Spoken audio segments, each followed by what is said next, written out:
오늘 요한복음 13장 1절부터 11절 말씀 가지고 끝까지 예수님이라는 제목으로 하나님의 말씀 선포하도록 하겠습니다. 예수님이 우리를 끝까지 사랑하고 섬기시고 우리를 믿어 주셨습니다. 우리도 끝까지 예수 붙잡고 일어설 수 있는 저와 여러분 되기를 간절히 바랍니다. 연애할 때 내 마음은 변치 않아, 끝까지 사랑할 거야, 하늘의 별도 달도 따주마, 그 얘기 듣고 결혼했어요? 그 얘기 안 듣고 결혼했어요? 네. 사실 그때의 마음도 진짜고 지금 변한 마음도 진짜예요. 아니, 그때는 진짜 너무 사랑하니까 뭐라도 다 해줄 수 있을 것 같은 마음도 진짜, 그때의 마음은 진짜였어요. 근데 또 살다 보니까 변한 마음도 그것도 또 진짜예요.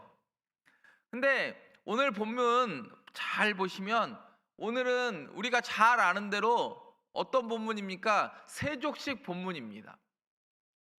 세족식을 통하여 예수님이 우리에게 무엇을 보여주셨냐면, 나는 너를 끝까지 사랑하고 끝까지 너를 위하여 죽을 준비가 되어 있어. 그 이야기가 진짜처럼 들리는 게 세족식의 이야기입니다. 여러분,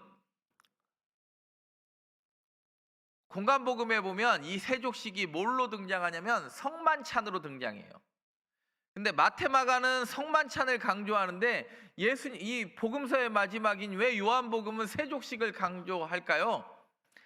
관점이 좀 달라서 그렇습니다. 공간복음이 밥 먹을 때 이야기가 강조된다면 요한복음은 밥 먹기 전의 이야기가 더 또렷이 보입니다. 예수님이 어떻게 오셨으니까 그가 어디를 걸어갈지 알면서도 그 발을 시켜요. 예수님이 자기를 팔 가룟 유다를 몰라서 발을 씻긴 게 아니고 그가 어디로 갈지 너무 명확하게 알았어요. 베드로가 3번 부인할 자리를 떠나지 않을 걸 알았어요. 그리고 부활한 예수님을 만나고도 도마가 자기를 의심할 걸 알면서도 그 모두의 발을 씻기셨습니다. 저와 여러분도 끝까지 변하지 않는 주를 향한 신뢰를 이 주일에 보내드리는 이 시간 되기를 간절히 바랍니다. 끝까지 예수님 첫 번째, 끝까지 사랑하는 삶. 오늘 본문 1절을 한번 보겠습니다. 오늘 본문 1절 시작. 아버지께로 돌아가실 때가 이른 줄 아시고 세상에 있는 자기 사람들을 사랑하시되 끝까지 사랑하시니라. 이미 유다는 배반한 결정을 했어요. 세상에 있는 자기 사람들을 사랑하시되 뭐하시니라? 끝까지 사랑하기로 그분이 결정을 하신 거예요. 내 사랑은 변함이 있는데 그분이 사랑하시면 끝까지 사랑하기로, 저 사람의 행동의 여부와 상관없이 사랑하기로 결단하셨습니다. 요한복음 13장도 사랑의 이야기고 로마서 13장도 사랑의 이야기고 고린도전서 13장도 사랑의 이야기예요. 고린도전서 13장은 사랑은 오래 참고 하면서 쭉 이야기하고 그 중에 제일은 사랑이라.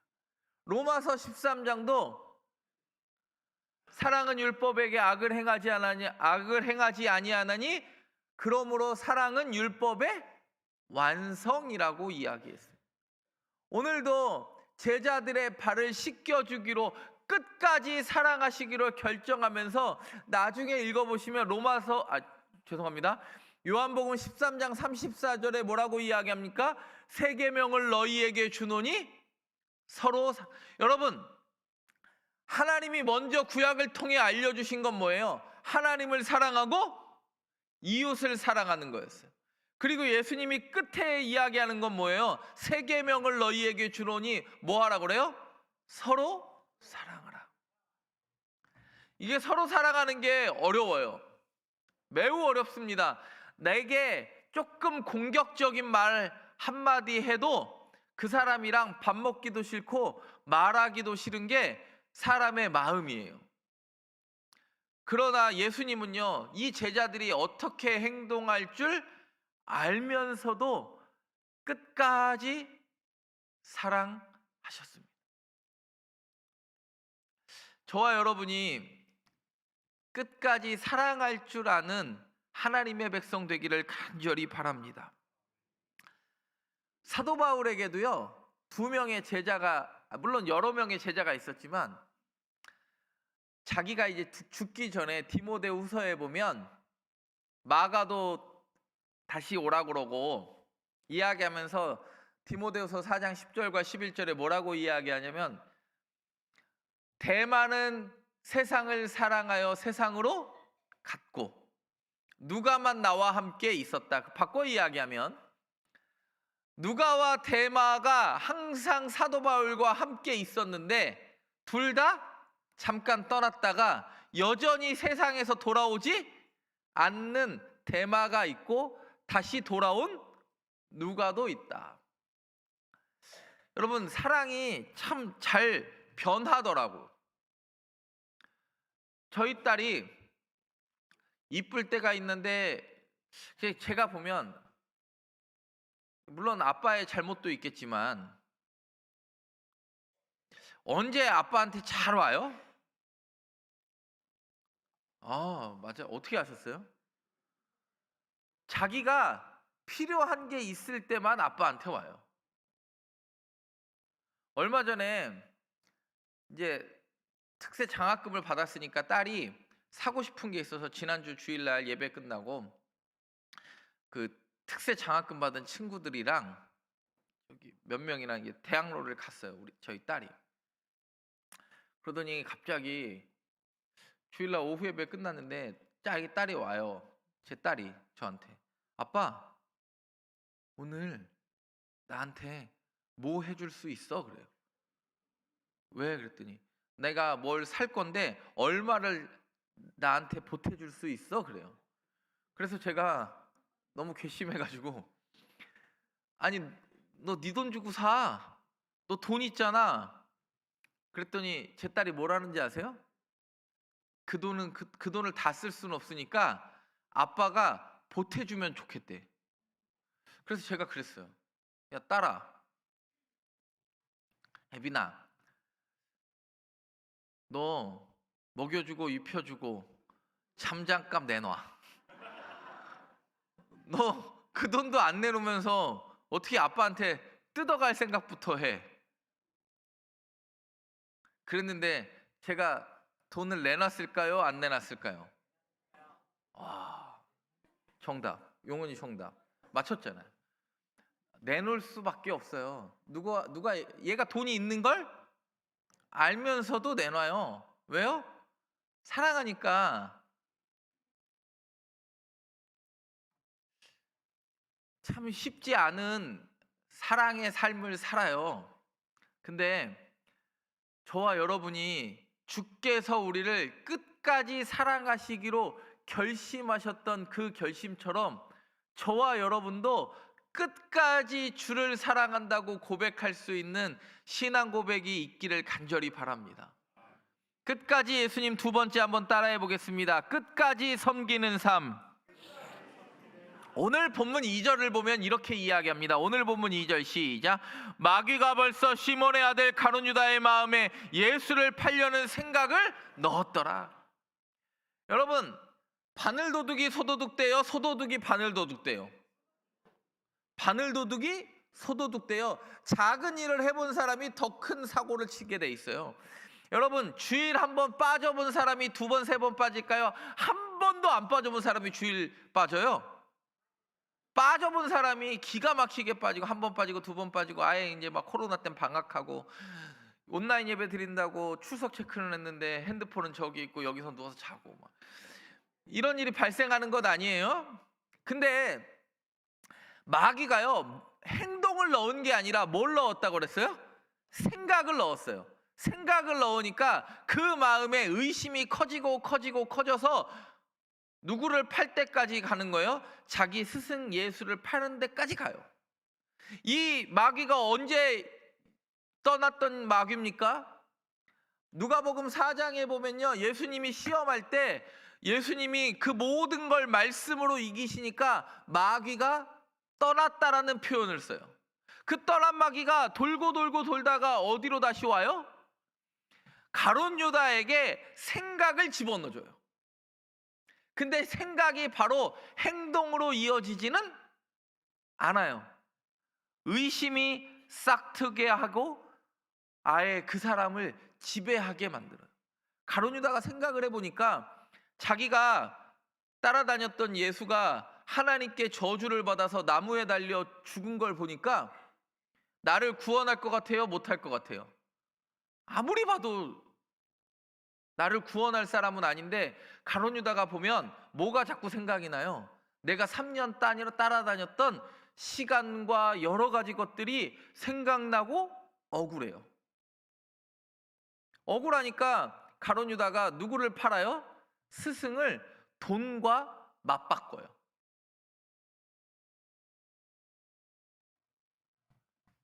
그리고 나서 이야기합니다. 사단이 들어간 걸 이미 아셨어요. 그때 사단이 그에게 생각을 넣어줄 때 아무 말 하지 않으시고 수건을 두르시고 누구의 발을 씻겨주냐면 가룟 유다의 발까지 씻겨줍니다. 그리고 나서 예수님이 7절에 뭐라고 이야기하는지 아십니까? 7절에 시작. 예수께서 대답하여 이르시되 내가 하는 것을 내가 지금은 알지 못하나 이후에는 알리라. 종이 씻겨줬다 뭐하다 지금 그게 중요한 게 아니라, 우리는 종이 낮아졌다라는, 여러분 종이나 하는 일을 예수님이 했다라는 그 형식적인 상황이 중요한 게 아니라 지금 이 행동이 나중에는 어떠한지를 네가 깨달아 알리라. 그게 훨씬 더 중요한 거 아닙니까? 저는 수련회랑 성경학교 이런 거 많이 해봤으니까 그때 세족식은 안 해봤어요. 세족식은 잘 안 하게 되더라고요.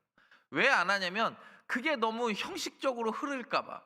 실제로 목사가 여러분들 지금 예배 오신 여러분들 발 다 씻겨드릴 수 있죠. 그 발이 더럽든 더럽지 않든 다 씻겨드릴 수 있습니다.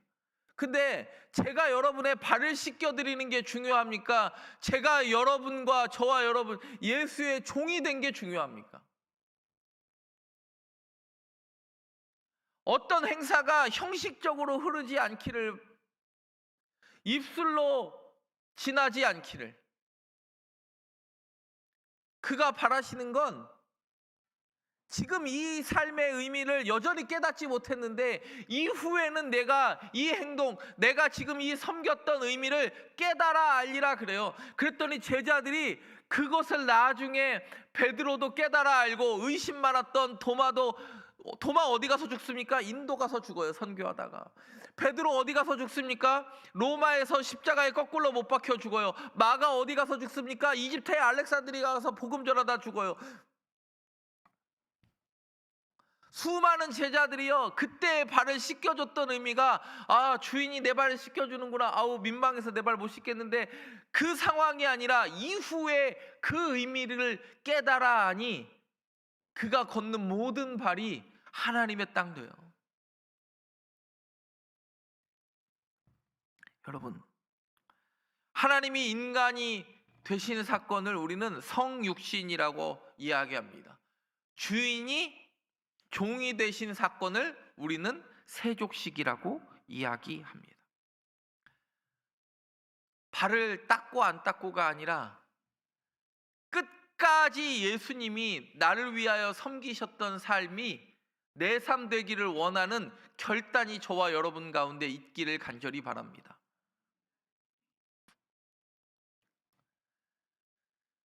일본 나가사키를 다녀오니까요, 나가사키는요, 그 나가사키 가보면 일본이요 우리나라보다 복음이 500년 전에 들어왔어요. 1513년인가에 들어왔어요, 복음이. 선교사요. 나가사키가 옛날에 항구였잖아요. 우리나라보다 300년 이상 복음이 빨라요. 500년 전에 복음이 들어온 일본은 왜 복음화율이 이렇게 낮았는가? 그때 막부 시대 때 엄청난 박해가 일어나잖아요. 그때 가쿠레 키리스탄이라고, 키리스탄은 이제 크리스찬의 일본어 표현인데, 가쿠레, 숨어있는 크리스찬이요, 숨어있는 사람들이 예수 믿는 것 때문에 죽고, 후미에라고 그래가지고 성화를 밟거나 십자가 밟지 않으면, 그래가지고 오우라 성당 같은 데 보면 막 250년 만에 서로 숨어 있다가 신부 나타나니까 알아보고 막 그런 일들이 일어났다는 게 일본의 기독교의 역사예요. 그때 그 나가사키나 그 히라도라는 그 옛날에 항구에서 복음의 역사가 많이 일어났는데, 사람들이 숨어 지내면서부터 믿음도 같이 약해졌어요. 그리고 서로에게 피해되지 않으려고, 내가 예수 믿는 걸 드러내면 우리 가족이 같이 삼족을 멸하던 시기니까 같이 죽을까 봐 숨어서 믿다가, 일본의 기독교가 뭐 여러 가지 사건들과 역사들이 있지만 약해지지 않았습니까? 오늘 저와 여러분이 이 이야기를 통하여 한 가지 사실이 변하지 않기를 바랍니다. 예수님은 자신의 상황이 어떠함과 상관없이, 그리고 그들이 어떻게 행동할지를 알고 여전히 깨닫지 못하는, 내 이 행동을 깨닫지 못하는 이 행동을 보고도 이후에는 알리라, 이렇게 이야기하면서 끝까지 그들을 섬기셨습니다. 예수님이 그렇게 하셨는데 우리가 그렇게 하지 못할 이유가 무엇이 있겠습니까? 그러나 여전히 목사의 삶에도 나를 불편하게 하는 그 한마디가 무거운 짐처럼 여겨질 때가 있습니다. 저도 오늘 결단합니다. 주께서 그리하셨듯이 끝까지 사랑하며 섬기는 자로 이 땅을 살아가겠노라. 저와 여러분이 결단할 수 있기를 간절히 바랍니다. 세 번째, 한번 끝까지 예수님, 세 번째 한번 따라해 보겠습니다. 끝까지 변화의 삶. 오늘 본문 보면요, 8절부터 보면 베드로가 뭐라고 그러냐면, 주님, 그러면 내 발을 씻어요, 못 씻어요? 절대로 씻지 못하리로다. 예수님이 뭐라고 합니까? 내가 너를 씻어주지 아니하면 내가 나와 상관이 없느니라. 그리고 나서 이야기합니다. 그러면 다 씻어주세요. 그랬더니 뭐라고 그럽니까? 다 씻을 필요는 없다. 그리고 11절 보면 이렇게 이야기합니다. 시작. 이는 자기를 팔 자가 누구인지 아심이라. 그러므로 다는 깨끗하지 아니하다 하시니라. 아멘. 여러분, 뒤통수 칠 거를 알면서 그 길 걷는 게 쉬운 일 아니에요. 그러나 예수님은요, 내가 지금 사랑하고 섬겨야 누가 변화될 줄을 알았어요. 그가 변화될 줄을 알았어요. 우리가 예수 믿을 때 칭의라는 게 일어나요. 그리고 성화의 삶을 살아요. 내가 나를 의롭다고 여겨준 게 너무 기가 막히니까 누구를 닮아가려고 노력을 해요? 예수 닮아가려는 노력을 해요. 우리는 구원파 아닙니다. 여러분, 우리가 구원파예요? 구원파는 어떤 사람들이에요? 한 번의 구원이 이르렀으면 그 구원이 취소된다, 안 된다? 안 된다. 우리가 성화의 삶을 사는 건 구원파와는 다른 관점으로 살기 때문이에요. 여전히 내가 하나님과의 교제, 우리가 구원을 확신할 수 있는 이유는 지금도 내가 예수 닮아가고 싶어하는 열정이 있기 때문에 우리가 구원을 확신할 수 있는 거지, 예전에 내가 세례받았다는 것으로 구원의 증거가 될 수 없습니다. 왜요? 구원의 절대 주권은 누구에게 있습니까? 내가 구원을 판단할 주권이 있습니까? 구원의 절대 주권은 하나님께 있습니까? 근데 가끔 우리는 하나님의 자리에 앉을 때가 있어요. 내가 구원의 여부를 판단할 때가 있어요. 예수님은요, 끝까지 그가 그 발을 씻어주면서 뭐 하기를 기대하셨어요? 변화되기를 기대하셨어요.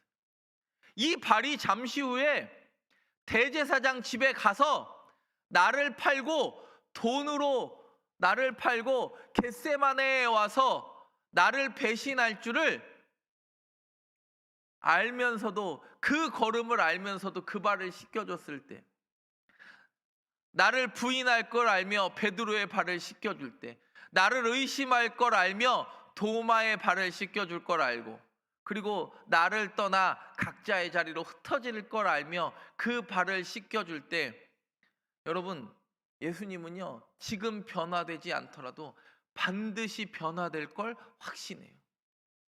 그래서 씻어주는 거예요. 가능성을 보는 거예요. 변화가 쉽게 일어나지 않아요.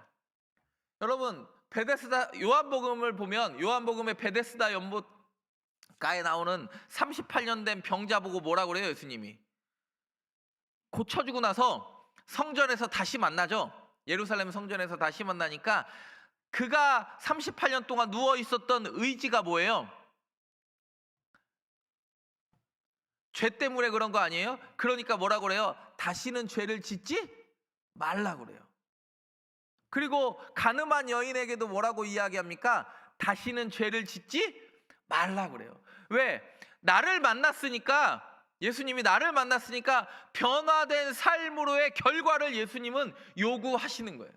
여러분, 결정하지 않습니까? 여러분, 몸이 아플 때 뭐라고 기도해요? 여러분, 자식 아플 때 뭐라고 기도해요?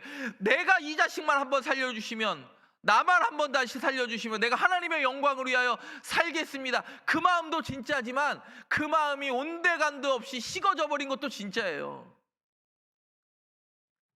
그러나 여전히 변화를 기대하시며 내 발을 씻겨주시는 그 예수님이 날마다 저와 여러분의 삶 가운데 보여서 변화의 삶으로 인도하시기를 간절히 바랍니다. 큰일이 있으면 사람들은 변화를 기대합니다. 보면 저희 아버지가, 제가 4대째니까 저희 아버지가 3대째 신앙인이에요.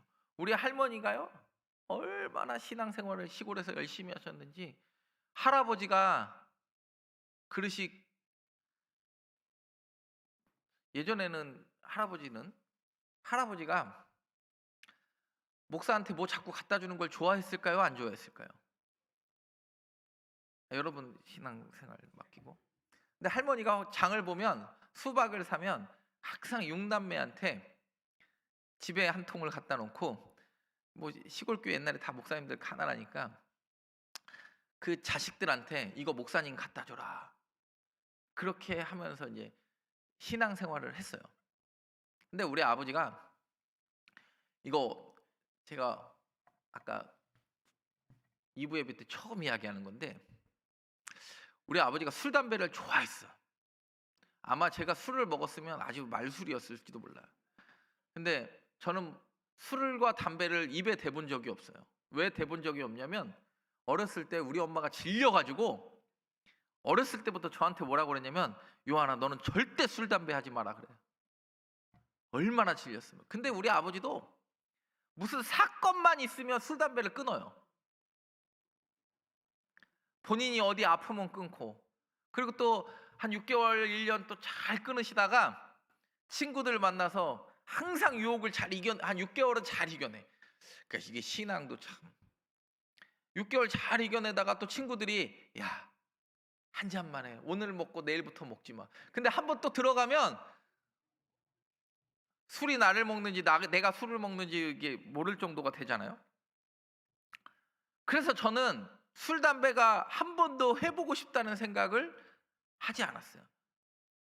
저는 동네 친구들이 막걸리 심부름할 때 양조장에 막걸리, 옛날에 그 노란 주전자 들고 말통 들고 저기 농촌에 막걸리 이렇게 들고 다니면서, 그 열무김치랑 들고 다니면서 막걸리 심부름할 때 항상 심부름값 주고 막 그러잖아요. 막 그러면 막, 그러면 애들이 보통 그 주전자 뚜껑에 한 잔씩 다 따라 마셔요. 그런 경험이 서울에만 사셔서 그런 경험이 없으시죠? 저희 때는 다 애들이 그 노란 주전자 뚜껑에 한 잔씩 다 따라 마셨다고. 근데 저는 그게 한 번도 먹고 싶다는 생각을 안 해봤어요. 왜 저걸 마시지? 그랬는데 아니 우리 아버지가 또 장로님인데 우리 엄마는 항상 그걸 숨기기에 여념이 없어. 아니 근데 알면서도 사람들이 알면서도 여념이 없어. 우리 아버지가 신학교 다닐 때 저희 아버지가 신학교도 다니셨는데 신학교 다닐 때 말이 헛나와가지고 어떤 신학교 동기가 아버지 뭐 레포트나 뭐 숙제를 도와준 적이 있어요. 근데 서울장신 다닐 때 이야기인데 전화를 하다가 뭐라고 이야기했냐면 내가 한 잔 살게. 이게 습관이 뚝 튀어나온 거야. 이게 습관이 무서워요. 근데 이 습관을 변화하기도 매우 무서워요. 근데 아들이 목사가 되니까 그 술 담배를 딱 끊으시더라고. 근데 지금까지 끊었어. 제가 목사 된 지 벌써 몇 년이에요. 왜요? 아니 아들이 목사지 아버지가 목사는 아니잖아요. 근데 아버지가 자식이 목사가 되니 그 결단이 생겼나 봐. 여러분, 변화는요, 쉽게 내 삶의 변화가 내가 막 결단하고 결심해도요, 그 결심을 흔드는 마귀적 요소가 많습니까? 그 결단을 밀고 가는 믿음이 더 셉니까? 흔드는 게 더 강력하게 우리의 삶에 작용할 때가 많아요. 그 발을 씻겨줄 때에 제자들은 정말 몸둘 바를 몰랐을 거예요. 아니 몸둘 바를 몰랐는데 자기 스승이 십자가에 못 박힌 거 보니까 아이고 글렀다 이 생각밖에 안 들 거 아니에요. 근데 부활하신 예수님이 나타나니 그들의 삶에 변화가 일어나기 시작합니다. 그때 그가 왜 마지막 만찬에서 내 발을 씻어줬는지, 내가 어디로 걸을지를 알면서도 여전히 내 삶의 변화를 기대하셨던 그 주의 마음이 느껴져요. 그러니까 자기 목숨 걸고도 자기가 너무 하고 싶은 거를 참으면서도 그 길 가요. 저는 예전에 용돈을 받으면 족족 썼을까요? 아껴서 통장에 저금을 했을까요? 그 여러분의 상상에 맡기는데, 저랑 여동생이 있잖아요. 저랑 제 여동생이 있는데, 저는 용돈이 만약에 1,500원을 받았으면 그날 뽑기에서 다 날리고 걸어 다니는 사람이고, 제 여동생은 이제 70원 주고 이제 버스를 타고 다녔는데, 왜냐면 저희 초등학교랑 중학교가 걸어서 10리를 매일 걸어 다녔어요. 그래서 제가 다리가 튼튼한 거예요. 근데 살다 보니까 이런 생각이 들더라고요. 가끔 제 동생은요, 그거 아껴서 우리 시골 교회 건축할 때 그때 당시에 200만 원을 헌금했어. 그때 당시에 엄청 큰 돈이에요. 근데 이제 저희 가족들이 다 이제 건축 헌금을 하는데 저는 헌금할 돈이 있었을까요? 없었을까요? 죄송한데 뭐가 먹고 죽으려고 그래도 뭐가 있어야지. 아니 지금도 그게 항상 마음에 남아. 쟤는 그거 아끼느라고 지가 쓰고 싶은 거 못 썼을 텐데 나중에 제가 그게 저게 중학교 때인가 고등학교 때 일인데 저는 누가 대신 내줬을까요? 우리 부모님이 제 동생이 그렇게 하니까 우리 부모님이 대신 제 이름을 써서 내줬을 거 아니에요? 근데 나중에 보니까 항상 그게 마음에 남더라고. 왜 마음에 남냐면 저는 어렸을 때 기억이 몇 가지가 다 기억이 안 났는데, 야, 쟤는 어떻게 저렇게 지 모아놓은 걸 저걸 할 생각을 했을까? 저 같으면 못할 것 같은데, 다 써서 못할 것 같은데, 그런 생각이 항상 들더라고. 근데 제 동생을 보면, 야, 하나님이요, 변화시키는 것도 사람의 방법대로 다 때가 있더라. 그래서 저도 신학교를 가고 제 동생도 신학교를 갔어요. 그 이후로 하나님이, 여러분, 수많은 결정 가운데 하나님이 내 마음을 만졌다고 생각할 때가 있어요. 제자들은요, 그냥 한순간에 이 발 씻김이 아무것도 아닌 것처럼 지나갔는데 나중에 그 일이 다 생각이 나니까 내가 밟는 발 걸음걸음 한 걸음 한 걸음이 예사 걸음이 되지 않고 변화의 삶으로 이끌어요. 자녀 키울 때 어떻게 키웁니까? 여러분, 자녀 키울 때 어떻게 제가 큰아들을 키울 때 유대인들이 원래 아이를 씻기면서 기도하는 기도문이 있어요. 그걸 항상 욕실에 붙여놓고 제 아내가 항상 첫째 때만 그랬어. 둘째 때, 셋째 때는요 정신없어서 그렇게 못하고, 첫째 때만 머리를 감기면서 하나님, 우리 아이의 머릿속에 지혜와 지식이 가득하게 하옵소서. 얼굴을 씻어주면서 하나님, 이 아이의 얼굴은 하늘을 바라보며 하늘의 소망을 갖고 자라게 하시고, 입안을 씻어주면서 이 아이의 입에서 나오는 모든 말이 축복이 되게 하시고, 손을 닦아주면서 이 아이의 손이 기도하는 손 되게 하옵소서. 칭찬하는 손 되게 하시고, 발을 씻겨주면서 손과 발을 통하여 온 민족이 먹고 살게 하시고, 가슴을 씻어주면서 나라와 민족을 품는 가슴이 넓은 사람 되게 해달라고, 배를 씻어주면서 등을 씻어주면서 엉덩이를 씻어주면서 이렇게 매일 기도했다고. 왜요?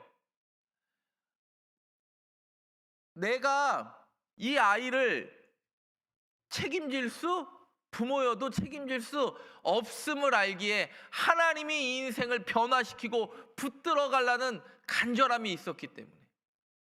근데 나중에 보니까요, 저 아들 사춘기도 이제 지났지만 나중에 보니까 하나님이요, 기도대로 되게 하시더라. 아직 우리 아이 이제 어리고 젊지만